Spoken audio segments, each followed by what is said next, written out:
focus my questioning on Mr. Dorsey and on Twitter. Because of the three players before us, I think Twitter's conduct has by far been the most egregious. Mr. Dorsey, does Twitter have the ability to influence elections? No.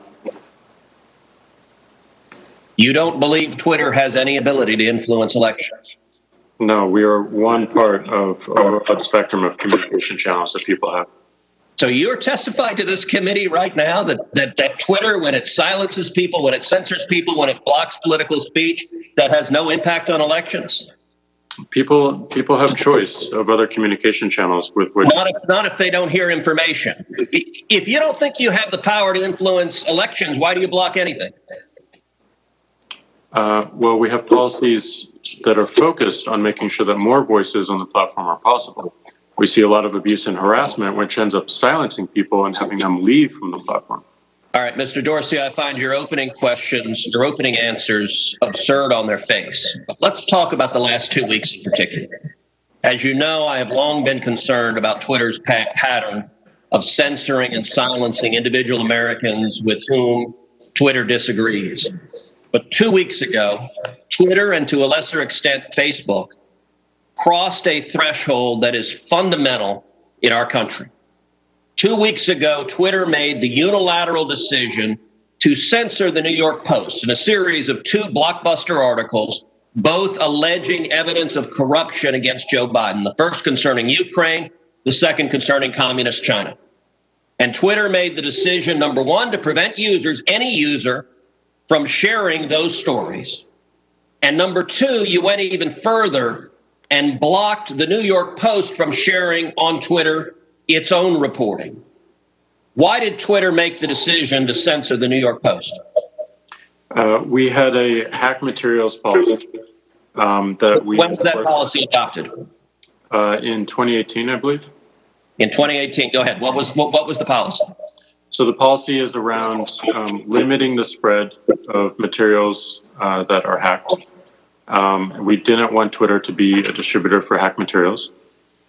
We found that the New York Post, because it showed the direct materials, screenshots of the direct materials, and it was unclear how those were attained, that it fell under this policy.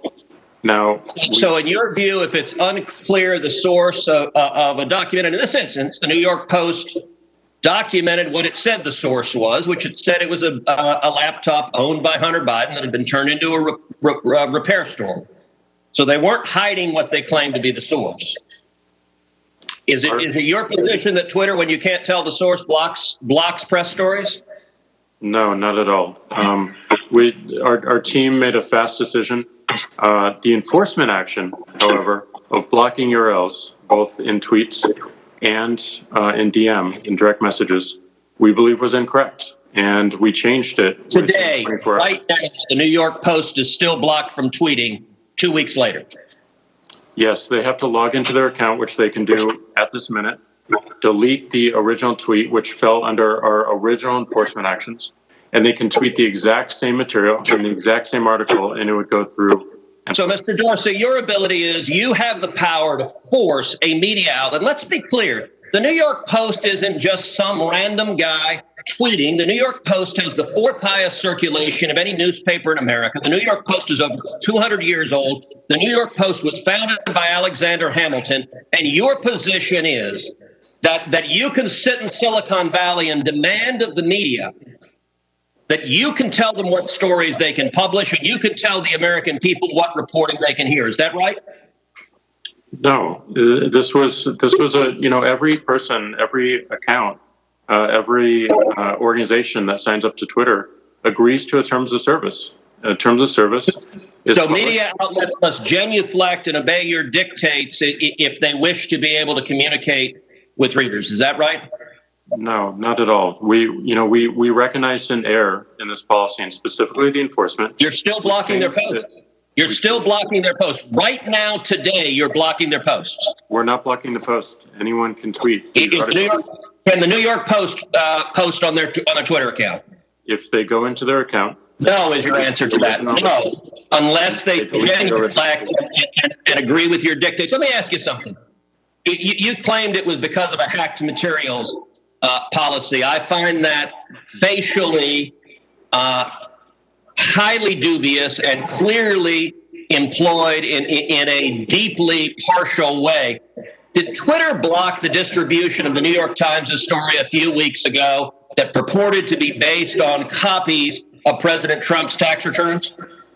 We didn't find that a violation of our terms of service and this policy in particular because it was reporting about the material. It wasn't distributing the material. Okay, well, that's actually not true. They posted what they purported to be original source materials, and federal law, federal statute makes it a crime, a federal felony, to distribute someone's tax returns against their knowledge. So that material was based on something that was distributed in violation of federal law, and yet Twitter gleefully allowed people to circulate that. But when the article was critical of Joe Biden, Twitter engaged in rampant censorship and silencing.